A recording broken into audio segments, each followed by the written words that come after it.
Hello, everyone, and welcome to another episode of Selling Greenville, your favorite real estate podcast, right here in lovely Greenville, South Carolina. I'm your host, as always, Stan McCune, realtor here in Greenville, South Carolina, and you can find all of my contact information in the show notes if you need to reach out to me for any of your real estate needs. If you're listening to this on Apple or Spotify or another platform app that allows you to do this, please subscribe to the show, leave a rating, and leave a review. That's all I ask of you guys. That and to use me as your realtor. If you're watching on YouTube and you found me by searching for my name, please subscribe to my channel. I'd appreciate that. I've got the Selling Greenville playlist. And don't search for Selling Greenville. By the way, don't search for that channel. Unfortunately, someone else has that. But please, if you could like the show, if you could even leave a comment, I would appreciate anything like that. Those types of engagements, as they call it, are meaningful and just help the show in the algorithm, in the AI that's out there that's causing different people to see different content. So I'd appreciate if you guys could do those things. Today, I want to talk about something that we've talked about before, but that is really a big thing for me, something that I'm very passionate about, and it is NIMBYism. NIMBYism. And some of you will ultimately already know what this is. And in fact, it was a listener to the show that was the first person I'd ever heard use this term NIMBY or NIMBYism, because I don't personally use a lot of slang, but this is now has become a very commonly used phrase over the last several years, and it's worth using and it's worth discussing. And I want to discuss why the NIMBYs are wrong. And I'm going to define what NIMBYism is here in just a second, but I just want to kind of set the stage to begin with. And what that stage is that everything these days has gotten political, and real estate is no exception. Everything in real estate has become political. And when you're talking about real estate and politics, there is one group that is by far the loudest group in the room. When you have a group of political real estate people, or even just people that are concerned about real estate in general or concerned about their house in general, and they have any sorts of political beliefs at all, there is one group that is louder than the rest, and that is the NIMBYs. What are, or who are the NIMBYs? NIMBY stands for, it's an acronym that stands for Not in My Backyard. Not in my backyard. And it refers to an increasingly large and powerful group of people who want to limit, and in many cases stop, all development near them. And in some cases, they're like anti-development in general, but generally speaking, they're primarily just concerned about development near them. And so hence the not in my backyard idea. I'm okay with more houses going up in this part of the country or in this part of the city or in this part of the county. Just don't do it down the street from me. I don't want it. I don't want new housing or new commercial real estate or new real estate, new development happening in general near where I live. And in an area like Greenville, the NIMBYs are particularly prominent due to how much development we've seen in recent years in Greenville County, in Greenville City, and some of the surrounding counties. We have seen a lot of development. Like, there's no denying that. And so as a result, that brings the NIMBYs out, right? They are anti-development. They don't even, by the way, NIMBY is a more derisive term, right? They don't identify as NIMBYs. And a lot of them don't even know what that acronym stands for. But they are loosely defined. They all have the same mindset, and they tend to have the same way of going about wanting to change things. So that's why they have been kind of lumped together as this somewhat homogenous group. Now, I mentioned before on here on the show that last year's 2022's local elections were a major win for the NIMBYs because they got multiple anti-development people into Greenville County Council, or at least people that ran on anti-development platforms. And if you go to if you go to a county council or a city council or a proposed rezoning hearing or a meeting, you will sometimes and honestly frequently see rooms packed with loud, angry people waiting to stop any and all development near them. I've even heard stories of NIMBYs mobilizing to follow Pickens County Council members home to harass them at their homes and in public. Like they're completely unhinged. Like they are so passionate. It's almost like a cultic like passion. They're so passionate about this that they're willing to harass county council members in a rural county like Pickens. You've never heard anything like this. I've never heard anything like this. People that I know that have been in politics for decades have not heard of anything like this. So this is a very, like I said, loud group, very passionate group. And in my opinion, they are wrong. However, I do want to say that they aren't just acting like this for no reason. And I'm going to discuss their reasons and why I think that their reasons are wrong. Now, I'm not saying that all of their concerns are completely to be thrown out the window, as if they have no concerns. Listen, one of the things that we talk about in Greenville all the time is smart growth, right? Growth has to be smart. Obviously, you can't just grow at this exponential pace forever and not give thought to what does this mean for our economy? What does this mean for our infrastructure? But the concern that the NIMBYs have is that that smart growth isn't actually happening. And on that point, I think we can have a bit of a disagreement. But I'd like to discuss, that's like their broad concern, but I'd like to discuss some of the specific concerns that I have with the NIMBYs and why some of the specific concerns that the NIMBYs have and why I disagree with them for the most part on those concerns. So let's start with the one that I hear the most often. This is in quotes, we don't want to be the next Charlotte. I can't tell you how many times I've heard this. We don't want Greenville to turn into the next Charlotte. Now, this is a legitimate concern from one standpoint. I saw a list recently that basically found a way to quantify the most poorly designed cities in all of the US. And Charlotte was the worst of the worst designed cities in the entire United States. So it's understandable that people would not want to be like Charlotte, which grew too fast and without a good plan in place for how to grow smartly. But listen, it's not like Charlotte went from a small, charming city like Greenville to a large city overnight. Charlotte has been a large city for quite some time. What happened was that Charlotte went from a medium-large city to a really, really large city over the course of several decades and didn't handle that growth well. This is not what we're seeing in Greenville. Greenville is a small city by every metric. About 75,000 is the population of Greenville City. That is a small city by today's standards, by every metric. And we simply couldn't become a Charlotte-like city anytime soon. I mean, look back at census data. How big was Charlotte in the 1940s when Charlotte was way smaller than it is now? Charlotte back then had a population of 100,000, which, by the way, again, you have to compare apples to apples. 100,000 population in 1940 is a much bigger population than it is now, right? For a city. So that was a decent sized city back then. And in comparison, Greenville is a city of 75,000, so it's even smaller than Charlotte was back then. And that was 80 years ago.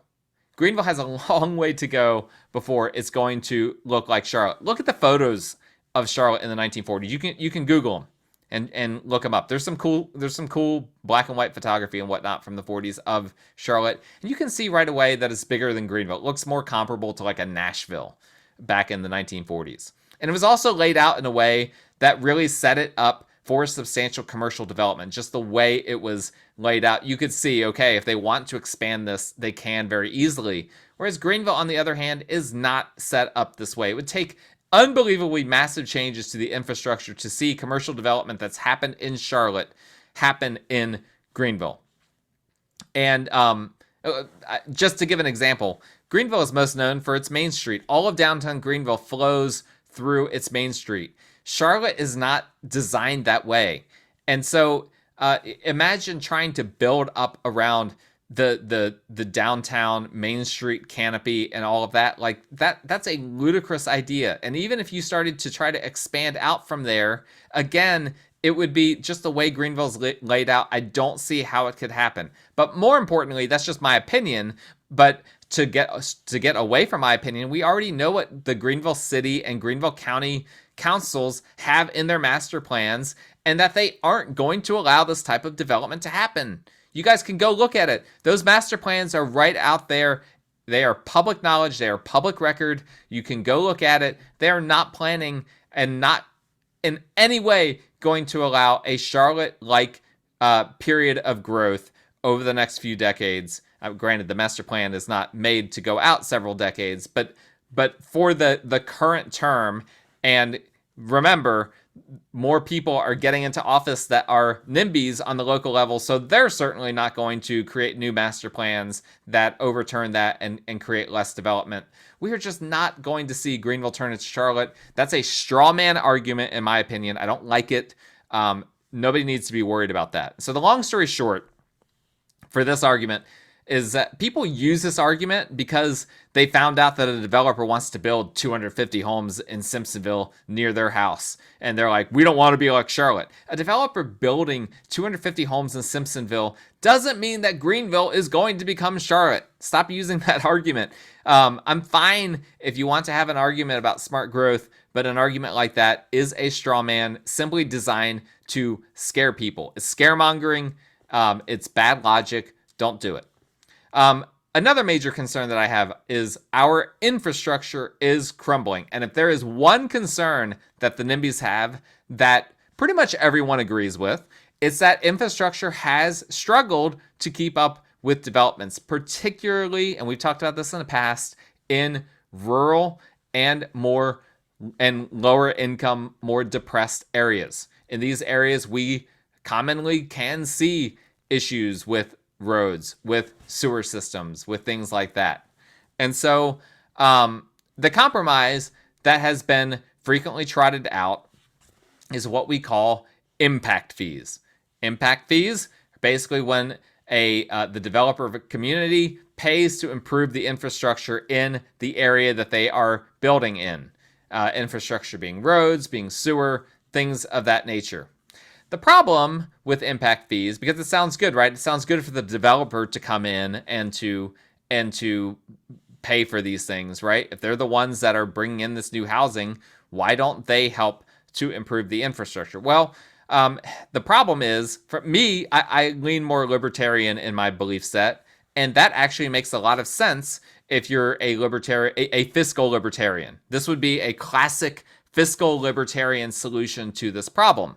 But it's not a perfect solution, because what ends up happening is that the impact fees obviously increase the cost of building, which then increases the cost of buying. It's not like the developers just absorb that cost. That cost then gets baked into the price of the development. And guess what? If you poll NIMBYs, and we've done this in Greenville, I can't get into specifics of the poll because it's off the record, but I know that it's been done. And here's what happens. If you poll them, they always say that housing has gotten too expensive and that housing affordability is a major concern for them.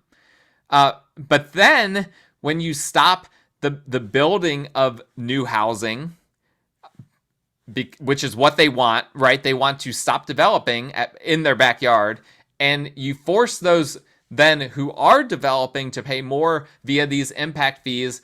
Guess what that does to housing? It makes the price of housing go up. So the NIMBYs have no, they can't be happy, right?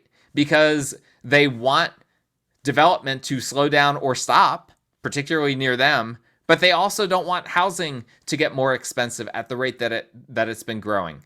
Well, guess what? You can't have your cake and eat it. You have to do one or the other. Or you have to come up with more creative solutions, and you talk to them and they don't have those creative solutions. I don't mean to keep making fun of this one local politician, but the idea, the slogan that was trotted out last year by one of them, we need more parks, not more apartments. That's just reductionistic. That's reducing the problem down to just way too simple of an issue. It's much more complex than that. There's also a question of whether it's fair and equitable for those who have lived in an area for a while to get a free improvement to their infrastructure paid for by developers. Shouldn't existing homeowners, if they're getting their local infrastructure improved, shouldn't they contribute something towards that? As we are having governments more concerned about equity, that is something to be considered. Particularly, you get developments in some of these more rural and lower income areas. That's something that needs to be balanced out. Because let's say that you're having a development that is trying to offset gentrification, that's trying to allow people that are being forced out of a part of Greenville or Spartanburg or whatever, trying to allow them to stay within their community. Well, guess what happens? They're being pushed out by wealthier people, right? The people that are causing the gentrification. Well, if those people that are causing gentrification now are saying, not in my backyard, I don't want these developments to happen. Our infrastructure is not good. Well, okay, I'll allow it as long as impact fees are being paid by the developers. That means that the wealthier people are now pushing the cost burden on the poorer people that already have the issue of gentrification at their hands. So we have an equity problem in some of these when it comes to some of these things, that a lot of NIMBYs are socially liberal, but they don't consider the implications of what they're suggesting, of what they're trying to push through in these county councils.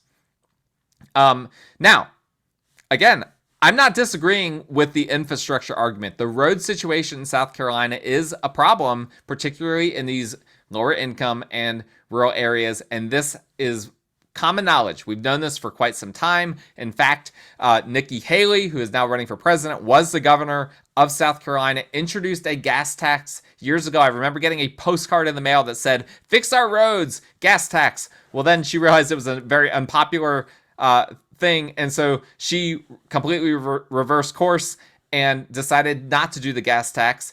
But to be completely honest, I just want to say this. That could be seen as flip-flopping, and it was flip-flopping, but she actually listened to her constituents, and I did appreciate that about Nikki Haley, was that she did listen to the concerns that people had.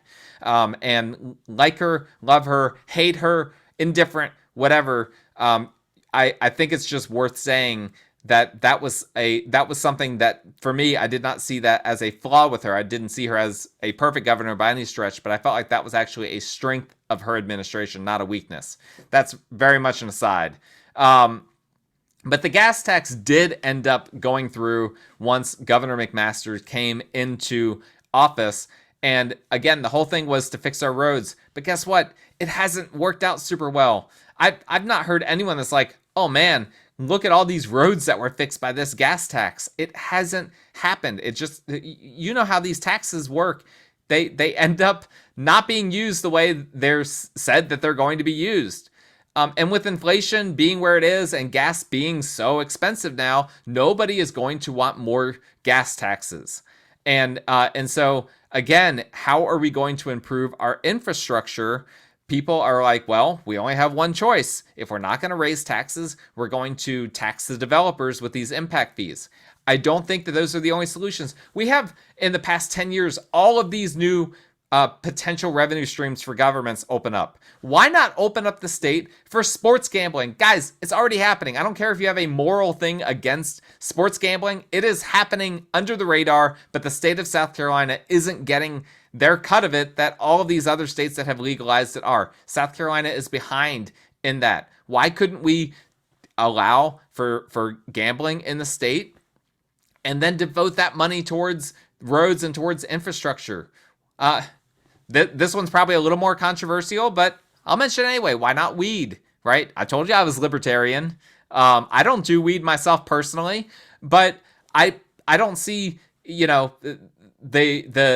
all of the negative press that it got for all of those decades back in the day, so much of it ended up just being propaganda. It ended up being wrong. And you can go back and look at that yourself. But people are smoking weed. You can smell it everywhere. And I'm not just saying in Greenville. I've been in other parts of South Carolina. I've been in North Carolina and Georgia, Tennessee. You go anywhere, you smell weed. People are smoking it illegally in the state.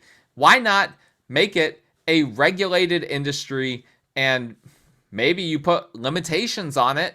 But again, there are revenue streams that could come into the state that, because South Carolina is just a bit more old school, they aren't accepting those. And so everyone is just thinking too much in this box and not thinking outside the box and thinking, okay, well, we have only one solution here, and that is that we need to make developers pay impact fees. Not a fan if we have these other options at our disposal, and we can potentially employ those things so that the cost of housing doesn't continue to go up at the rate that it is. Whew. Okay, as you can tell, I'm passionate about this. I'm starting to feel my voice getting scratchy, but I'm not done. I got more to go here. Okay, I said I wasn't going to make fun of this again because I mentioned this before on my podcast, but I'm going to bring it up again. Another concern, we need more parks, not more apartments. As I mentioned before, this was a campaign slogan by someone who was elected to Greenville County Council. And it couldn't be further from the truth, in my opinion. As housing has increased, so has the cost to rent in Greenville County. The cost to rent has gone up dramatically in recent years. And it might not make sense to someone who has been a homeowner for a long time or someone who comes from a background of privilege, but more apartments are necessary to keep the cost of rent in check. That is just the way it is. That is how we're able to keep rent in check, is by having apartments. That helps to keep rent from getting out of control in an area. With regard to parks, look, we all like parks. Greenville County is unique because within and near Greenville City, there are a bunch of parks. North of Greenville, there's Paris Mountain State Park. That's really our only state park in the area. South of Greenville is Lake Conisty Nature Preserve, a great free park to walk around that I highly recommend to people if they want a more flat area to walk around. It also connects with the Swamp Rabbit biking trail.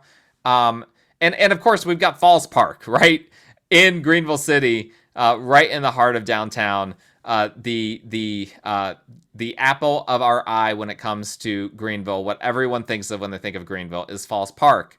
But people in rural areas, they're just never going to have as much access to parks. I don't care what you say. If you think we need more parks, the people in rural areas aren't going to get them like Greenville City has them. Why? Because the people in the rural areas have more land. Their lots are larger. And when lots are larger, parks become less feasible to build. How are you going to build a park when everyone in the area owns multiple acres or maybe even half acre, 0.75 acre lots? You just look at if you look at the lots in these rural areas, you realize there's just not public land to build on to create a park.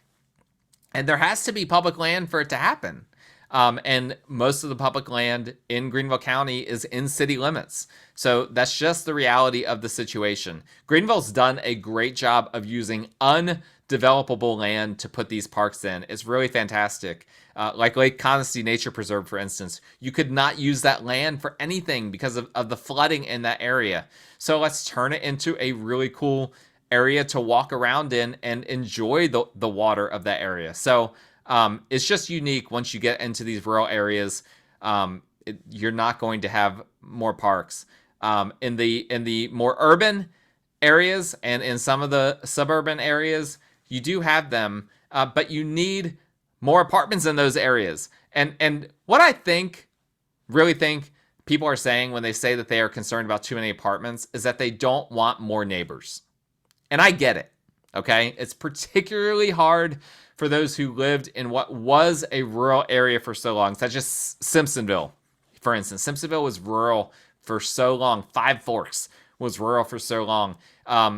Greer was rural for so long. Not Greer City, but the areas around the areas further away from downtown Greer were rural for a long time. People had, potentially great views of a lake or great mature trees around them, and that eventually all changed due to developments moving in.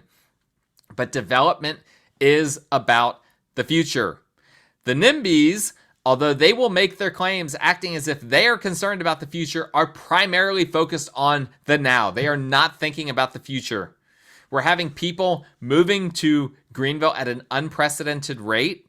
And again, where do they live? Do we want more homeless? I don't think the NIMBYs want more homeless. The NIMBYs have already said that they don't want the cost of housing to go up. Well, guess what? When demand increases and supply doesn't increase, prices go up. And so that's exactly what we're seeing. But I also think that they're just wrong about what ends up happening in the instance where we have these big developments happening. I think they just only see what they've heard, these awful stories about what it's like having, a big neighborhood near them. A big neighborhood is being built down the street from where I used to live, and there was a massive backlash against the people that sold that land to that developer. I mean, it took forever, tons of hearings for it to finally get approved, and it was approved against a lot of vocal NIMBYs going to those meetings and packing out, standing room only in some instances in those meetings. Even friends of mine who aren't normally politically active went to those meetings to protest the development. It was shocking. Non-political people got political just to oppose development in their backyard. And guess what? It happened. It got approved, and the developer had to rework the roads to make the development work. And guess what? Now the main road that cuts through that area is so much nicer and substantially better for the traffic than what was there before. This is what I'm saying. They improved the infrastructure. And those people, they're never going to have issues with those neighbors. If anything, probably now they'll see more better stores and better commercial development popping up in areas more accessible to them that won't hurt them in any way. It's not going to be clearing out forests or, causing them to not have a lake view or whatever the case may be. It's going to just make the area a lot better. And so the NIMBYs are wrong. And in the end, I think we need to consider a few things before we let our emotions get the best of us, particularly if you're tempted with the sin of NIMBYism. Not a sin, but I'm going to call it a sin. It's a real estate sin, okay? We need to consider a few things. First off, what will the next generation, our children, be able to afford? What will they actually be able to afford from a housing standpoint? In 2007, the price per square foot was $84.76 with a median sales price of $151,500. In the final 6 months of 2022, the median price per square foot was $168.91, almost exactly double, okay, in 15 years. And the median sales price was more than double, $342,700. So from a price per square foot standpoint over a 15-year span, we saw a 200% increase, even though the Great Recession was right in the middle of that. I think it's important just to caveat that. But we saw a 200% increase. If prices increase 200% in the next 15 years, then the average price per square foot in 2038 will be $337.82. That's a luxury home in Greenville currently. $337 a square foot. That's a luxury home by current standards. And I'll mention that wages haven't kept up with those increases. The median U.S. wages in 2007, this is in the U.S., was $36,000 per household, and the median in 2022 was $56,000 per household. Nowhere near the 200% increase that housing saw during that period of time in the Greenville area. And if I polled the median South Carolina wages between those two time periods, I wouldn't be surprised if the increase was even less for South Carolina. So how will our kids afford housing? The only way is if we build more to increase supply and slow the price increases of housing. Listen, housing is going to continue to increase in our area because demand is going to continue to increase, but we need to slow it down. It can't be increasing at this exponential rate. And there's really a simple solution. You need to build. You increase the supply to offset the increase in demand. Secondly, we need to think ethically and morally here as well. I've already alluded to this a little bit in this show, and I've talked in previous episodes about how zoning has a racist history. The concept of zoning in cities and counties is inherently racist. Now, I know that nowadays it's not said to be used for racist reasons, but historically speaking, it was used for racist reasons to keep white and black people segregated. Well, again, the NIMBYs are oftentimes socially liberal, although they're not limited to that. But the NIMBYs might not realize it, but when they push developments out, developers tend to then target areas that won't push back as much, right? The developers know that there's a market. They want to build, and they need to build, right? For the reasons I've already outlined. And so they get pushed out of a wealthy area that has the ability to push them out, that has the sway with local politicians to do that, that understand the process, and that are able to find ways and pull the right levers to get that developer to give up and to move out. Well, the developer moves on to where? What do you think? Where do you think the developer then decides to target? They decide to target the areas that won't push back as much. Guess what those areas are? They tend to be areas that don't have as much money. And so, because the people that aren't as wealthy, the poorer population, they don't have the resources to push back. They don't even understand to push back. It's just not a concern for them to this whole idea of NIMBYism. Like, they have much bigger concerns than that. And so what ends up happening is that developers typically pushed out from wealthier areas into lower income areas. And then the fallout from this dynamic can result in functionally socio-economic segregation. We're having the wealthy people pushing out development into the poor areas, forcing poor people to continue to live among poor people, right? Because that's what these developments then are ending up being used for, is workforce housing and things like that. And so we result in de facto segregation happening. And I think, honestly, if you really dissect it, why a lot of people don't want more neighbors is that they don't want, and I'm not using this terminology, I'm saying from their perspective, they don't want the riffraff to be around them. They're concerned what these new neighbors are going to be, that they're not going to be the same quality neighbor as them. Again, that's not my perspective. That's what I'm saying, that a lot of these wealthy NIMBYs are concerned about, is that they don't want what they perceive to be riffraff to be near them. And that's a major problem at the heart of this. And so we're seeing those racist zoning roots rearing their ugly head back when it comes to people stonewalling developments. And by the way, it's also worth mentioning that then when developers do end up in these lower income areas, there might not be the pushback with regard to infrastructure. And I'm not saying that developers aren't without their flaws. If developers aren't going to be forced to help the infrastructure, they're not going to do it. And these are areas that are typically already neglected from a tax dollar standpoint, so something has to be done. And so you do get more of these developments without the infrastructure improvements oftentimes, and so it's disproportionately hurting those with a socioeconomic status that is not at the level of those that stonewalled the developments in their wealthy neighborhoods or in their wealthy parts of the upstate.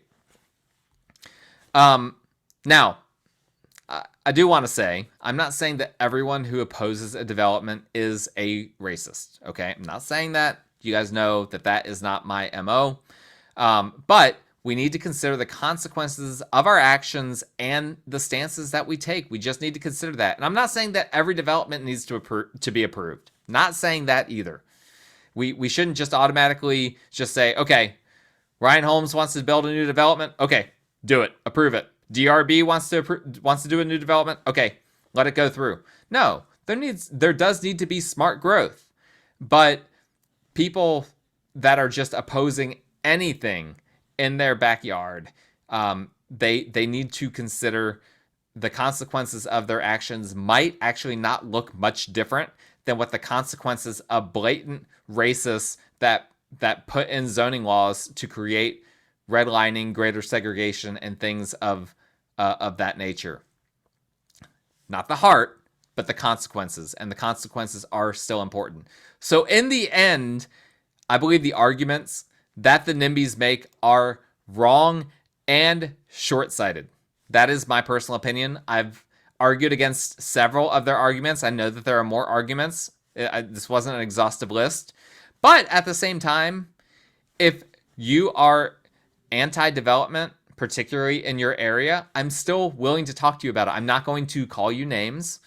I'm going to have a respectful argument. I'm willing to discuss it. Let's have a conversation about it. Let's talk about it. Hit me up. And you can, because my contact information is in the show notes. You like that transition? Pretty good. My contact information is in the show notes. You can hit me up to discuss that, to discuss any of your real estate needs, because I'm a realtor here. And I like to help people find homes in the Greenville area. So please let me know if you're listening to the show or watching it on YouTube. Please do whatever you can do by means of liking it, subscribing, leaving a rating, leaving a review. Do all of those things. Hey, I appreciate you guys listening. If you've gotten to the end of this, give yourself a hand. This is a very niche episode. Not everyone's going to listen to this, but I appreciate you guys listening.